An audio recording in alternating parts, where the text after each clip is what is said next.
अंजुम, तुम इतनी समझदार औरत होकर नादानी की बातें क्यों करती हो? क्या हर्ज है दूसरी शादी करने में? इस माशरे में रहते हुए आप मुझ जैसी औरत को दूसरी शादी करने के लिए कह रही हैं? अंजुम, उरूसा को वो अपनी बेटी की तरह चाहेंगे।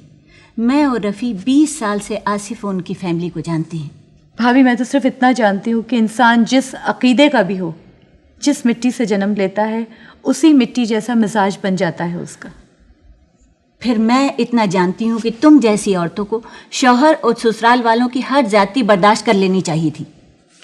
5 बरस तक तो ज्यादतियाँ सहती रही थी उनकी मैं, लेकिन अपने उसूलों को मनवाने की जद्दोजहद के साथ। वो टॉर्चर करते थे, आप सहती रहती।